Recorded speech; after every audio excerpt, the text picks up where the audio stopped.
May I come in, sir? Come in, please. Good afternoon, sir. Good afternoon, ma'am. Good afternoon. Good afternoon, Sattwik Satyakam Devta. Please take a seat. Thank you, sir. Your name would be Sattwik. Yes. All right. क्या बात है? So, what is it? Why are you so famous that a very famous restaurant name should be named after you? Sir, Sattwik generally indicates purity, balance, and goodness. So that's why maybe that name was picked up. And essentially vegetarian.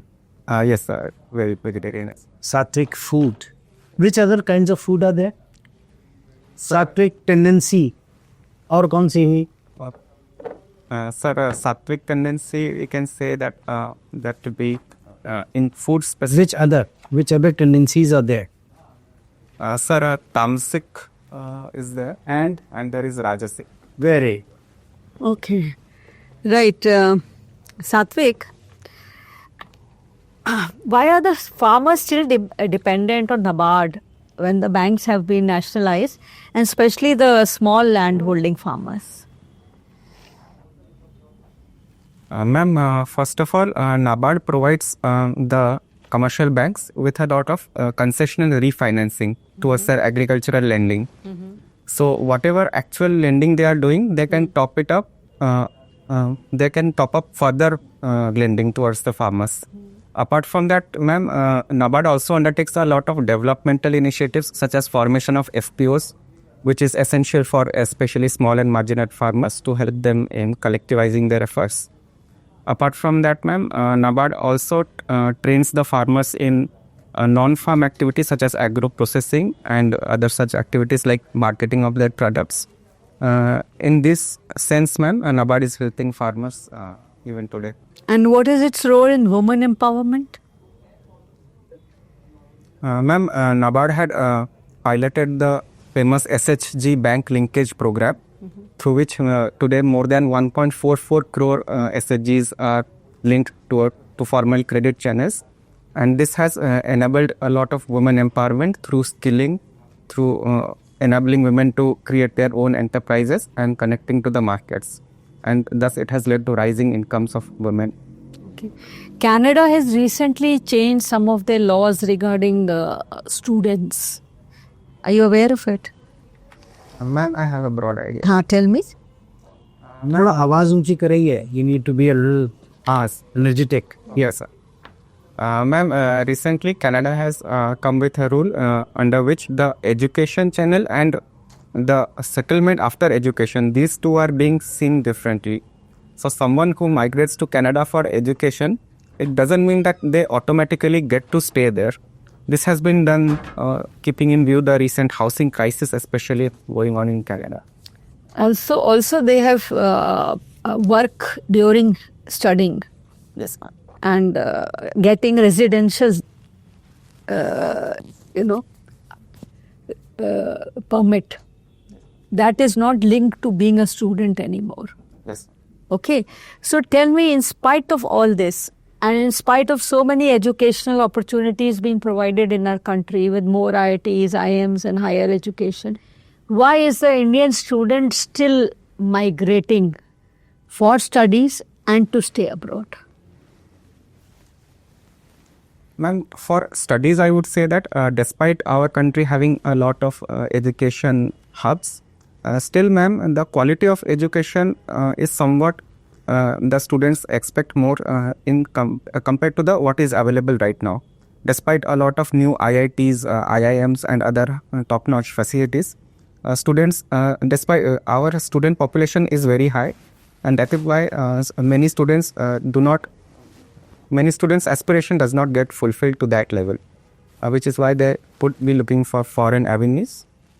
Secondly, ma'am, in terms of why people want to settle abroad, ma'am, it could be there are certain aspects with regards to aspirations, such as developed countries, despite India making a lot of developments, they provide a certain higher quality of living even today. Although India is catching up lately in a lot of ways, but that could be a reason. COVID introduced individuals as, showcasing themselves on Instagram and YouTubes and showcasing their inner worth, right? Have you read an article called Self-Discovery, Mineable Self-Discovery in the newspapers? Very prominent. Sorry, ma'am, I haven't. How are the individuals discovering themselves and their inner desires and showcasing it to the world? And how does it influence their peer group and society? Ma'am, the extended lockdowns under COVID gave a chance to the people to disconnect from their usual routines, and to connect with their own hobbies and give time to their own hobbies. A lot of people also discovered new things which they did not know that might interest them. So in a way, ma'am, it helped them discover their own potentials and engage with new things. So in that way, the lockdown helped a lot of people.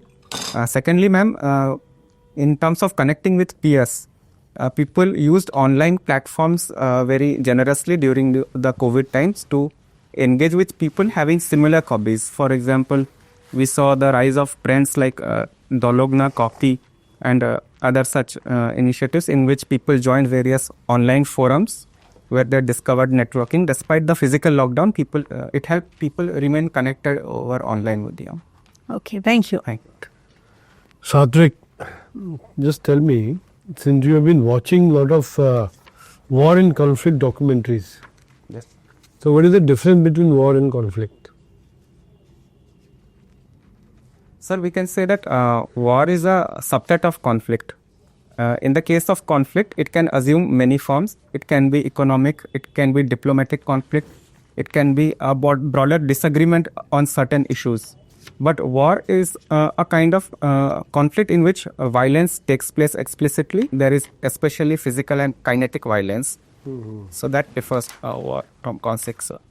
What does it require to be a responsible global citizen? Sir, first, I would say for a responsible global citizen, the number one quality should be empathy, because we need to be tolerant towards peoples who are different from us and hold different ideas. Secondly, sir, we should take care of global commons, especially the environment, the water, because it belongs collectively to entire humanity and not just to narrow citizens. Thirdly, sir, I would say that we should be more welcoming towards others. For example, sir, I am saying this in the context of recent hyper-nationalist sentiments in certain Western countries wherein they want their advancement at the cost of others. But in general, global citizens should be more welcoming. The idea should be for collective growth rather than narrowed. Tell me, do we have any population policy at present? Population policy, India. We are growing, we are number one now. Yes, sir. We have a national population policy, sir. As far as I remember, it is from the year 2000. Sir. So do we need to modify it? Do you recommend any changes in it?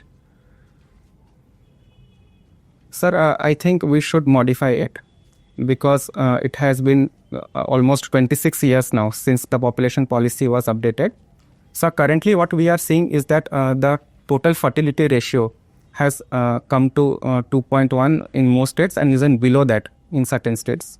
So, sir, the next population policy should focus on, rather than population control, because it is anyway on a declining trend, we should focus on skilling, providing adequate reproductive health support to especially women in the rural areas. And we should also focus on preventive and senior citizen-centric healthcare in the upcoming population policies. Okay, Russia-Ukraine war is almost reaching 4 years now. Tell me, now attacks are more severe towards energy installation. Why are they doing it? Why are they targeting energy sectors?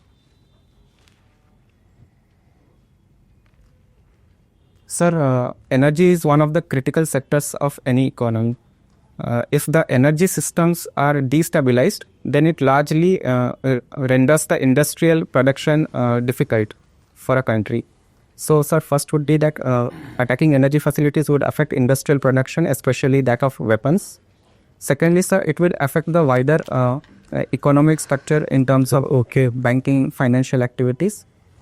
Thirdly, sir, Russia has also claimed that preempts take on the nuclear power plants present on the eastern frontiers of Ukraine. So it could be seen as a Zamorodya. yes, sir. So What about why is Russia attacking their power generation plants? sir, in my understanding, sir, they want to wear down the Ukrainian authorities by attacking their power so that it suffers from large-scale blackouts and suffers in terms of its industrial production and their financial and cyber operations. Does it have anything to do with winters, temperature? Yes, sir, perhaps, sir, they require heating facilities in the harsh winters in Ukraine. So That is one of the major reasons. No, temperature minus 17, minus 15, and that is the only way of heating. Unlike India, where we use wood and all. Okay. So you're working right now in Nabard Yes. as a assistant manager, right? yes. Could you tell me Nabard was established in which year? Sir, it was established in the year 1982. By which act? Sir, the Nabard Act of 1982. Could you tell me the Nabard role in rural credit architecture?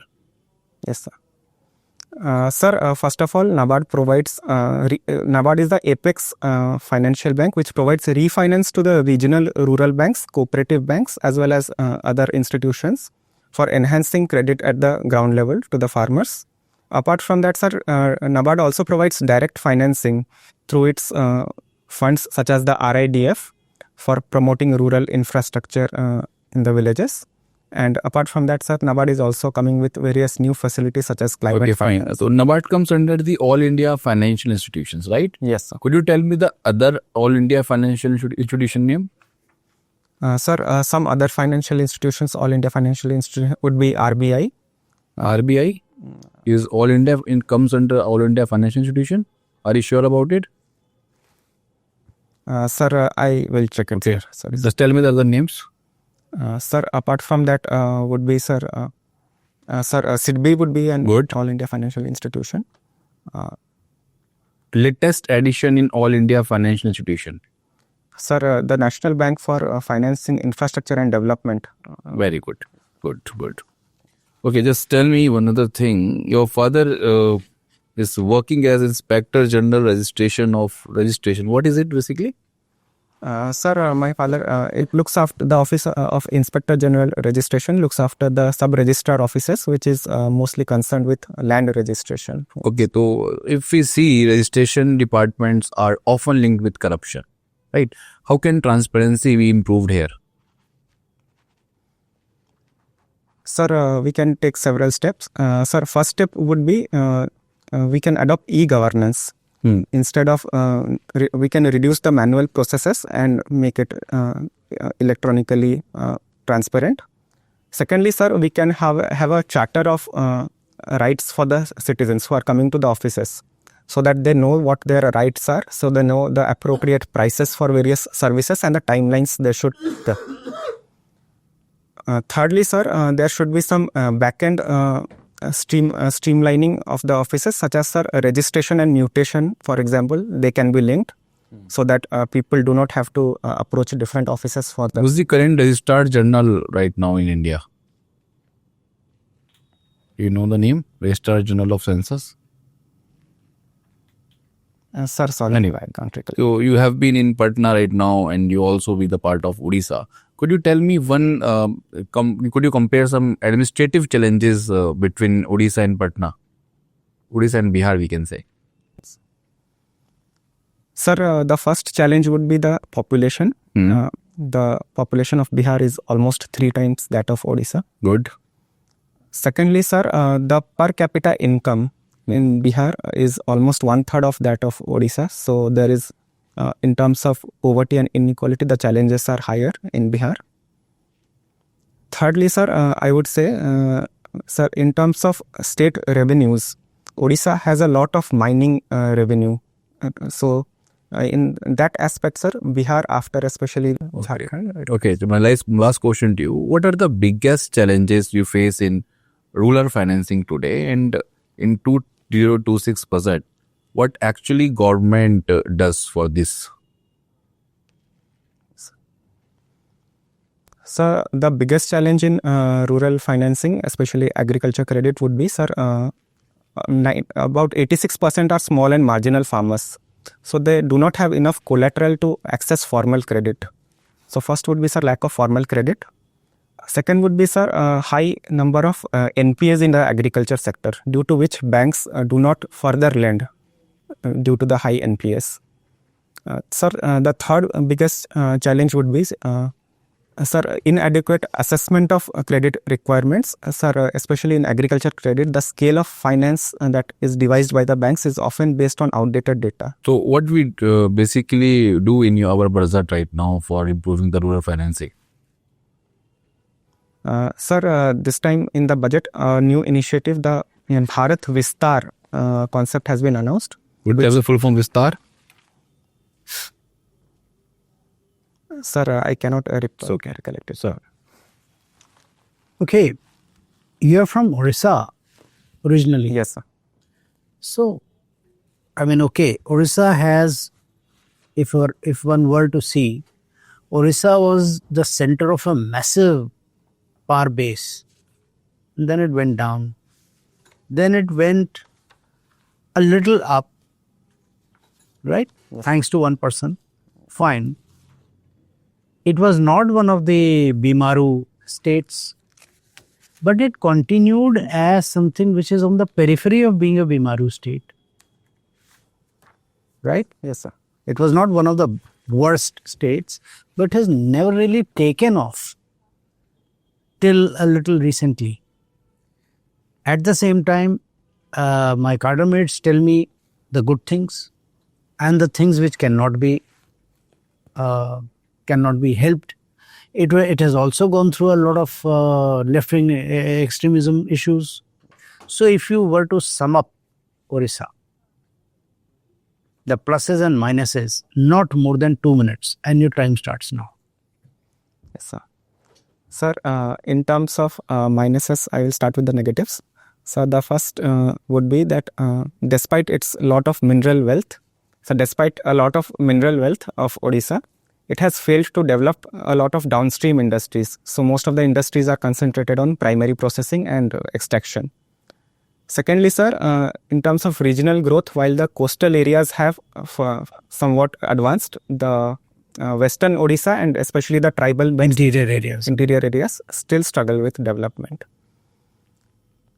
Sir, now coming to the positives, I would say, sir, so first would be in terms of security situation, a lot has improved as it has overall in the India. The left-wing extremism has almost come down to zero in Odisha at least.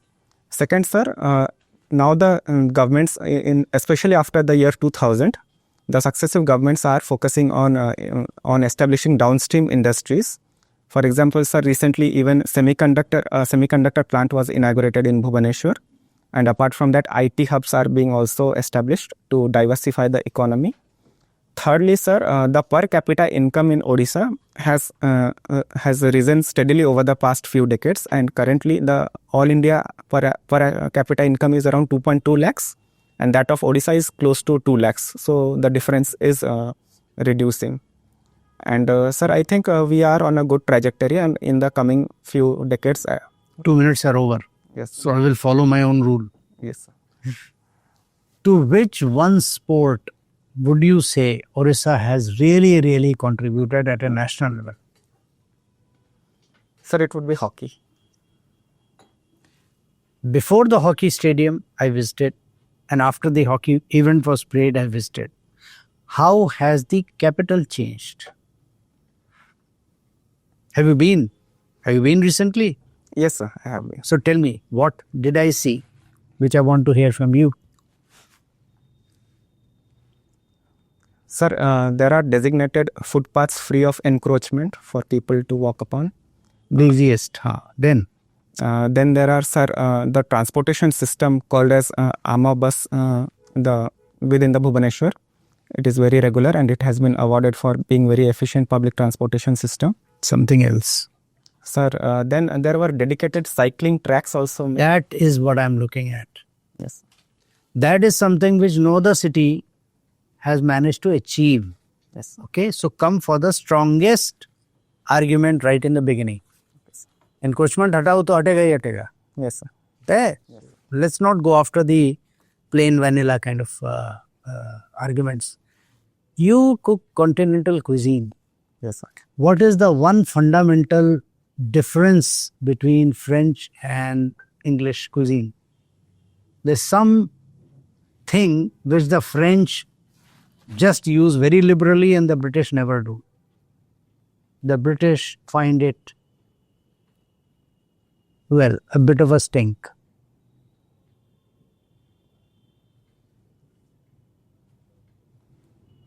Sir, can I take a guess? Please do. Sir, is it blue cheese? It's garlic. Will not find garlic at all in the British cuisine, and the French love it. You make continental cooking kahan ka? French, Italian, Italian mostly. Italian mostly. Well, they are also fairly fond of. Yeah. Okay. If I were to ask you, what is the difference between a regular huge bomb and a bunker buster? Yes, sir. What is the basic technological difference? Sir, bunker busters are designed to explode after penetrating into very deep into the town. They will not penetrate 200 feet by willpower alone. So how do they do? Sir, their weight is very high, sir. So that is why they penetrate very deep. That's argument number 3. So come to 1 and 2. Sir, I am sorry, sir. I do not. Padh lena, it's so much in the news. Okay, sir. Iran, Yes. considered invincible by wherever they have parked their centrifuges. Bunker buster is the answer, Yes. right? Yes. Now, how does a bulletproof glass work? Sir, the bulletproof glasses are made of multiple layers of materials. So they absorb the impact of the incoming bullet layer by layer, thus reducing the bullet's velocity and preventing it from piercing through it. Argument number 2 है ये. Argument number 1 क्या है? The moment it receives the impact, it is able to transmit the impact laterally. Okay. Understood? Yes. By that logic, you create 10 layers instead of 5 layers. Yes. That will not give you the perfect insulation, but it's able to absorb and transmit it. Now, I can end your interview here.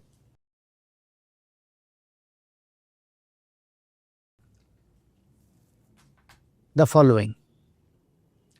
Your answers, wherever you are aware, and mostly you are aware, they are coming out very well. The ones which you do not, please use the prefix, sir, I am not sure, may I take a guess? Okay, sir. Especially in the last 2 ones. Okay. Okay? Yeah. There are things which you vaguely know about bunker buster, and I mean, you're an engineering graduate, so I took a chance. But my expectation was not that you would know it. My expectation was how you are able to tell me that I don't know it, but I'm still taking an educated guess. That was what I was looking for. Yes. All right? Yes, sir. So, whenever there is something about which you are vaguely familiar, Yes. use that to cushion yourself. The second thing is, you see, if you have 3-4 arguments, Odisha के बारे में मैंने vague सा क्यों पूछा? You can speak about Odisha for 2 hours. The beauty is to sum it up in 2 minutes. Yes, sir. So you don't waste sentences trying to explain the same thing over and over. Yes, sir. I expected you to say, sir, may I take a few seconds first?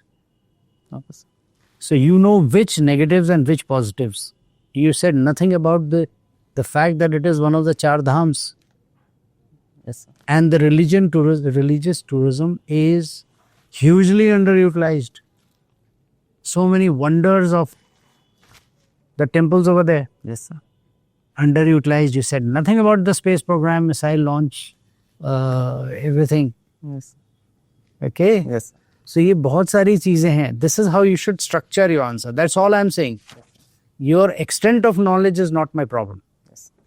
How you are able to structure them sequentially and present them in the right sequence.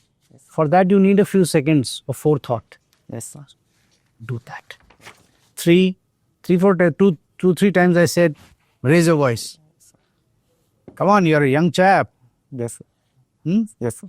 And lastly, you raise your voice, there should be more modulation, more harmonics, more passion Yes, sir. in your voice. Yes. Lastly, you're not looking at everyone. You have to, जैसे मैं इस्तेमाल करता हूँ हाथ का, ma'am करती हैं, sir करते हैं, सभी लोग, we use hands naturally to express as a throw of our thoughts. It's part of our body language. You are also advised to do it. We are not looking at a robot or a candidate. Okay, sir. Yes. Use your hands, use your voice fluctuation, use your expressions to convey to the board that you're speaking from the heart. That's the point. Okay? What you don't know, you don't know. Yes, sir. No problem. Yes. Sir, All the best. just one doubt, sir. Please. Sir, with regards to those answers about which I am not very sure, I can just start like, sir. You say that, Okay, sir. sir, I'm not sure of the answer. If you permit, I'll take a guess. Okay, sir. You start with that. Okay, sir. It's perfectly good. You're not supposed to be an encyclopedia. Okay, sir. At any point of time, you know more than me. At any point of time, you'll be knowing a few things more than any individual board members. But they are people with 160 years of, 180 years of some experience, collective administrative experience. Right? And you don't know what kind of a passion which one has. So वो लोग अपना पसंद का कुछ पूछेंगे. So don't go by that, what you, मुझे तो मालूम नहीं था. कोई बात. Go for it. मुझे पूरा नहीं मालूम. To the extent कोई controversial question आया. To the extent I have studied. To the extent I have read. This is my opinion. Yes. Okay. Okay. All right. Thank you, sir. But by chance, sir ने बताया, if you know you have about 70 to 80% idea of the question, then take a guess. If you had just for 20-30%, let's say I do not know, sir. I'll go. I need to study, and so that they ask the next question. I mean, then you have to weigh it out. And if you say, I do not know the answer, that sir has rightly said, has already told you, you are not an encyclopedia, you may not know some answers. So it's fine. They'll ask the next question. Even that also you do not know, doesn't matter. Third question, that you would know. Right? All the best. Good luck. 16th, huh?